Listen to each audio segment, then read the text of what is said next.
जालना जिल्ह्यामध्ये आगमन झालंय त्या महसूल सप्त्याच्या समारोपासाठी आवर्जून उपस्थित असलेले ज्यांनी माझ्या जिल्ह्याची अध्यक्ष म्हणून जबाबदारी दिली, ज्यांनी शेतकरी कष्टकरी आणि भारतीय जनता पार्टीचे प्रदेश अध्यक्ष असताना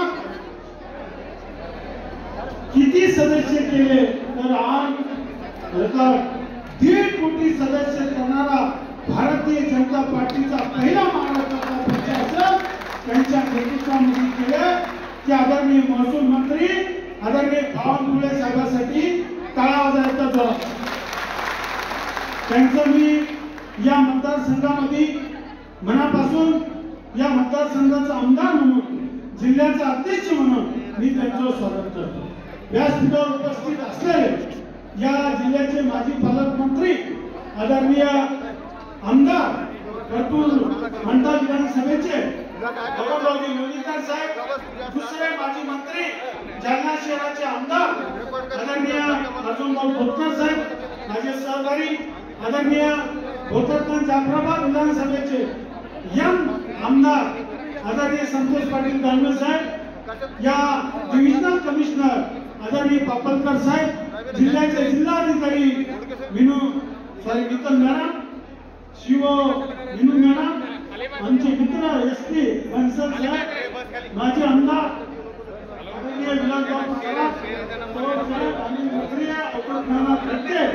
सर्व एसडीएम आरडीसी तहसीलदार सर्व पक्षाचे महायुतीचे सर्व व्यासपीठावरील सर्व कार्यकर्ते, सर्व भारतीय जनता पार्टी शिवसेना महायुतीचे कार्यकर्ते, सर्व समोर उपस्थित असलेले सर्व मीडिया पत्रकार बंधू, लाभार्थी, माझ्या लाडक्या बहिणी, ज्येष्ठ वडीलधारी तरुण मित्रांनो, प्रथम आपल्या सर्वांना आई जगदंबेच्या चरणी प्रार्थना करतो, मत्स्यधरी देवीच्या की माझ्या सर्व लाडक्या बहिणीला रक्षाबंधनच्या शुभेच्छा देतो, त्यांचं आयुष्य सुख आणि समृद्धीचा जावो हीच मत्स्यधरी देवीच्या आमचं कुलदैवत मत्स्यधरीच्या देवीच्या चरणी प्रार्थना करतो.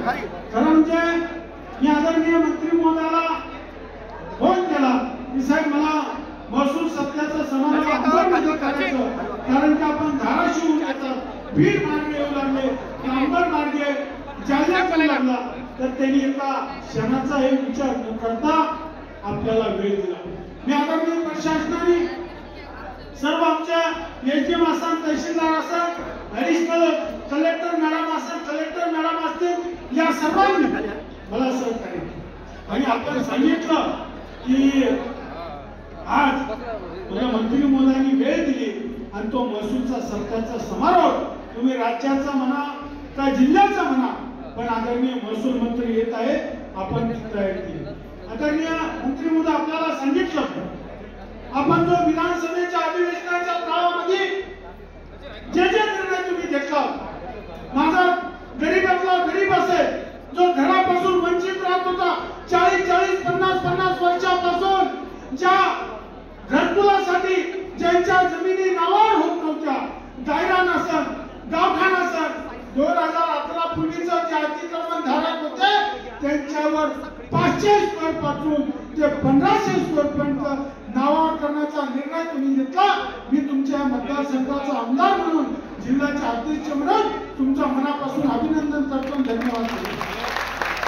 आपल्याला खरं नाही अशा गरीब लोकांचं गेली 40 वर्ष 50 वर्षापासून नावावर होत, तुम्ही दुसरा निर्णय घेतला मंत्री महोदय अधिवेशनामध्ये की जो पांढऱ्या रस्त्याचा प्रॉब्लेम येतो, माझा गाभा कष्ट करणारा शेतकरी बांधवांसाठी जो रस्त्याचा मार्ग तुम्ही मोकळा करण्यासाठी आणि त्याच्यासाठी आपत्कालीन चर्चेला उत्तर देत असताना तुम्ही सांगितलं की आम्ही हे खाली म्हणजे पांढरा रस्ते ते रस्त्याचं काम सुद्धा आम्ही करू. खरं म्हणजे साहेब तुम्ही प्रदेशाचा अध्यक्ष म्हणून पुन्हा राज्यभर फिरला, पुन्हा राज्याचा तालुक्यातला प्रत्येक कार्यकर्ता, जिल्ह्यातला प्रत्येक कार्यकर्ता तुम्हाला माहिती आहे शेतकरी आहे, विदर्भ असेल, मराठवाडा असेल, त्यासाठी तुम्ही निर्णय घेतला. खरं म्हणजे तुम्ही अजून एक निर्णय घेतला, कारण की हे मंदिर अहिल्यादेवी होळकरांनी माझ्या या अंबड तालुक्यातलं मत्स्यदरीच्या मंदिराचा जीर्णोद्धार कोणी केला असा तो अहिल्यादेवी होळकरांनी केला हे सर्वांनी सांगितलं. आणि अहिल्यादेवी होळकरांचा तुम्ही एक निर्णय घेतला साहेब 6 मे 2025 रोजी, त्यामुळे तुमचं अभिनंदन करायला तुम्ही खूप मोठे पात्र. पुण्यश्लोक अहिल्यादेवी होळकर यांच्या 300व्या जयंतीनिमित्त त्यांचं कार्य, त्यांचं विचार, त्यांची प्रेरणा जीवनगाथा पुन्हा नव्यानं जनसामान्यापर्यंत प्रभावीपणे पोहोचवाय राज्यातील तसेच देश विदेशातील समान मनात त्याविषयी पुन्हा नव्याने जाणीव निर्माण होण्यासाठी मध्ये लोगो तयार करण्याचा निर्णय तुम्ही घेतला. तो पुण्यश्लोक अहिल्यादेवींचा लोगो असला पाहिजे. हा निर्णय कधी नाही घेतला ज्या अहिल्यादेवी होळकरांनी हजारो मंदिराचा जीर्णोद्धार केला. अशा हजारो निर्णय तुम्ही महसूल मंत्री म्हणून घेतात. प्रदेशात अध्यक्ष होऊन गेल्या वेळेस तुम्ही ऊर्जा मंत्री होता, तेव्हा मी तुमच्या सोबत काम करीत असताना ऊर्जेची का परिस्थिती या अंबड शहरामध्ये नेहमी करता लोड शेडिंग राहायची. मी तुम्हाला बोललो होतो, तुम्ही फोन करून सांगितलं की अंबड शहराची लोड शेडिंग होता कामा नये. अरे तुम्ही या शहरासाठीच नव्हे तर राज्यासाठी जो निर्णय घेतला त्याचं अभिनंदन करावं तेवढं गरजेचं. मी हे 2-3 प्रश्न आपल्या समोर मांडतो. आदरणीय मंत्री महोदय, हे मत्स्यदरी देवीचं मंदिर याचा प्रस्ताव पर्यटन मध्ये दिलाय. याला 40 कोटी रुपयाचा कलेक्टर साहेब, तत्कालीन कलेक्टर साहेब राठोड साहेब होते आणि आपले याच्या अगोदरचे कलेक्टर बदली झाली पांचाळ साहेब यांनी एक 40 कोटी रुपयाचा या मंदिराचा आजूबाजूचा सगळं पर्यटन मध्ये जीर्णोद्धार म्हणून प्रस्ताव देण्यात आला. तो आपण करून द्यावा. अंबड शहराची पाणी पुरवठा योजना जीआरटीला जाहीर काढून पाणी द्यायचं 130 कोटी रुपयाची टेक्निकल सँक्शन होऊन आपल्या शासन दरबारी त्याचा निर्णय मला करून द्या हे विनंती करतो. बोलण्यासारखं खूप काही आपल्याला उशीर झाला. मी पुन्हा एकदा मला जिल्हा अध्यक्ष म्हणून आपण जी जबाबदारी म्हणून संघटनेमध्ये तुम्ही जसं संघटनेमध्ये काम करता तसं मला ही जबाबदारी दिली त्याबद्दल तुमच्या मनापासून आभार मानतो.